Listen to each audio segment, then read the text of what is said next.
Finalement survint le premier fait tragique, si je peux le dire, de ton histoire. Malheureusement, tu perds tes parents. Oui. Est-ce que c'est possible sur ce plateau d'en parler? Ben oui, ça ne me dérange pas d'en parler. Tu les perds quand? C'est un pan de ma vie. Alors, j'ai perdu ma mère très tôt, j'avais entre 12 et 13 ans. Et c'était assez particulier pour ma soeur et moi, parce que très tôt déjà, on était confrontés à la maladie de notre maman. Elle-même ne savait pas de quoi elle souffrait parce qu'on battait tout à l'hôpital. Et j'ai vu ma mère, c'est-à-dire passer de peut-être de 80 kilos, 70 kilos à 30 kilos. J'ai vu ma mère au plus bas de sa vie. J'ai vu des choses qu'un enfant ne devait pas voir parce que je dormais avec ma soeur et ma mère, donc on était dans le quotidien. Où les nuits, c'était assez pénible. Il fallait souvent même changer de notre maman. Je salue au passage ma grande soeur qui a été très, très courageuse, qui a dû même abandonner ses études pour cela. C'est pour cela que ma soeur est très, très importante pour moi parce que j'ai vu le sacrifice qu'elle a eu à faire durant la maladie de notre maman. Et on a appris à grandir avec notre grand-mère qui a toujours été là. Donc j'ai été porté par ma grand-mère toute mon enfance. Et mon père a pris le relais parce qu'au départ, je n'ai pas grandi avec papa.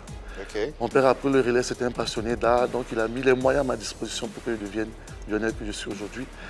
Et papa est tombé aussi très malade du diabète, donc qu'il a emporté. Donc j'étais aussi là, je travaillais, je dis à me donner mon poste pour rester des mois à la clinique avec mon papa.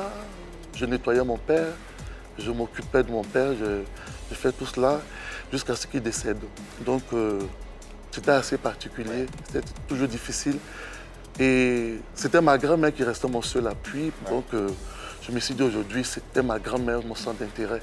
Donc je faisais tout pour ma grand-mère, j'étais très très proche de ma grand-mère, jusqu'à ce qu'elle aussi elle me laisse. Et je pense que c'était très très très très pénible. Aujourd'hui j'en parle, mais c'était un pan de ma vie que je souhaite à personne. Parce que déjà enfant, tu vois ta maman partir, tu vois ton papa partir. Aujourd'hui, le seul soutien véritable, émotionnel qui te reste, ta grand-mère qui part. Après, tu es livré à toi sentimentalement. Tu te dis, bon, on nous dit souvent dans la vie que lorsque Dieu t'arrache quelque chose de précieux, tu donnes quelque chose de plus précieux. Mais je ne pense pas qu'il y a plus précieux que les parents. Au-delà de la disparition physique de tes parents, de ta mère, de ton père, de ta grand-mère, qu'est-ce que tu as réellement perdu? Enfant, j'ai perdu mon enfance. Ado, j'ai perdu mon adolescence. Et là, en tant que, je peux dire, c'est assez mature, mais je ne vis pas ma vie depuis longtemps. Je vous ai dit, je vivais au-delà des étapes. Je n'ai pas eu d'enfance, je pourrais dire ça. C'est vrai que j'étais très épanoui, mais c'était tout le temps en faisant attention à beaucoup de choses. Je ne me suis jamais lâché dans ma vie. Souvent, on me reproche de ne pas être assez au moins. J'ai dit non, peut-être ce sont les épreuves de la vie qui m'ont appris à être assez mesuré dans mes choix ou dans mes comportements. Est-ce que face à tous ces événements tragiques qui sont survenus dans ta vie, il t'est déjà arrivé un moment où tu as eu envie de tout abandonner, de tout lâcher, de tout laisser tomber? Ça, jamais. Parce que déjà, moi, je vous raconte une histoire. Le jour où j'ai perdu ma grand-mère, c'est ce jour-là que j'ai rencontré mon producteur. Le même jour? Le même jour. C'est une histoire assez... C'est pour cela que c'est assez délicat. Le jour où j'ai perdu ma grand-mère, j'avais rendez-vous avec mon producteur. J'ai vu la dame au dîner, à un dîner auquel j'avais participé. Et je me suis dit ce jour-là, en partant au dîner, que si je vois telle personne, je viendrai la voir pour lui dire j'ai besoin d'aide, d'être soutenu. Souvent, il faut aller vers. Il faut aller vers, il ne faut pas attendre à ce que ça vienne à toi. Donc je suis parti. Lorsque j'ai vu, quand j'ai vu Mme Diago rentrer, j'ai dit aujourd'hui, c'est aujourd'hui. J'ai tout fait. Lorsqu'il y a une petite pause, j'ai dit, madame, elle dit, ah, vraiment, vous chantez très bien, je vous vois dans plusieurs cérémonies. Vous avez besoin vraiment d'être encouragé. J'ai dit, j'en ai vraiment besoin. Est-ce que vous pouvez m'aider? Et vous avez besoin de quoi? J'ai dit, j'ai besoin d'accompagnement. J'ai dit, OK. Séance tenante. Oui. OK, je vous laisse ma carte. Appelez-moi le lendemain. On se voit à telle heure, je peux présenter à des personnes. Je prends la carte, le lendemain, j'appelle. Et à 10 h, ma soeur m'appelle et me dit la grand-mère est partie. Donc j'avais le choix entre aller à Yamoussoukro ou aller à mon rendez-vous. Alors j'ai compris une chose, mes pleurs vont servir à quoi? Là, à l'instant T. Je vais beau pleurer, ma grand-mère ne va pas se réveiller. Donc j'ai sué mes larmes, j'ai fermé mon téléphone parce que les gens m'appelaient. Et je suis allé au rendez-vous. Et lorsque la dame m'a vu, elle a senti déjà qu'il y avait quelque chose. Elle dit non, qu'est-ce qui s'est passé? Puis j'ai expliqué que c'est vrai que j'étais venu pour chanter. Et là, je viens de perdre ma grand-mère, c'est un peu délicat. Elle dit bon, par rapport à votre projet, voici ce que je peux vous donner. Mais c'est mieux vous rentrer chez vous. Elle dit non, je ne rentrerai pas, je vais chanter. Elle dit non, je dis si, parce que pour ce que je vis là, Tu as décidé de prendre ton si destin je en main. ne chante pas, je deviens fou. Parce qu'il fallait que j'évacue tout ce qui était émotion en moi. Ouais. Et c'est seulement qu'avec le micro que moi, j'évacue mes émotions.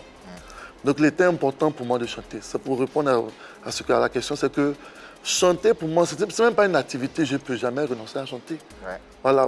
Peut-être que je rêve peut-être aujourd'hui, oui, mais chanter sur des grandes scènes internationales, ce n'est pas là ma préoccupation. Le plus important pour moi, c'est de tenir un micro et de véhiculer des émotions. On a calculé, en tout cas, 11 ans de 2003 à 2014, 11 ans passent sans nouvelles de toi, jusqu'à la faveur de la sortie de ton premier single en 2014, avec ce featuring en compagnie de Maréchal Didier. Entre-temps, pendant ces 11 ans, où étais-tu? Qu'est-ce que tu faisais? Alors, durant tout ce temps, j'ai continué de travailler.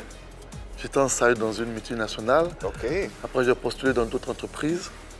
Je me formais toujours parce que mon père me demandait d'avoir un niveau d'études assez élevé. Ok. Donc, pour qu'il me laisse chanter, je suis arrivé au moment où j'ai eu mon diplôme d'ingénieur. J'ai dit, bon, papa, je pense qu'on est quitte là. J'ai le diplôme, Ouais. moi j'aime chanter, je vais chanter. Il dit, bon, tu as fait tes preuves, donc je ne peux que te donner ma démission. Qu'est-ce que tu fais? Tu démissionnes ou? Alors, je n'ai pas voulu continuer. Voilà. Je n'ai plus voulu aussi déposer des CV. Ouais. J'ai dit, je vais me concentrer sur ma carrière. Donc, je me suis recruté un pianiste. On a commencé comme ça les répétitions. J'étais dans un orchestre et je me rappelle que la première année, il fallait qu'on télécharge des chansons. Donc, je me suis acheté d'abord un téléphone qui me permettait de télécharger toutes sortes de chansons. L'année qui a suivi, je me suis acheté un piano. Parce qu'il fallait répéter à la maison, à tout moment louer. Le pianiste était tout en retard. J'étais un piano. L'année qui a suivi, je me suis offert une sono. Parce qu'il fallait tout le temps louer des sonos et souvent le son ne me plaisait pas. La sono. Après la sono, l'année qui a suivi, je me suis acheté une voiture. Parce qu'il fallait maintenant que je me déplace en véhicule en tant qu'artiste. Et après, j'ai sorti mon CD. Ainsi de suite. Voilà. Étape par étape, step by step. Oui.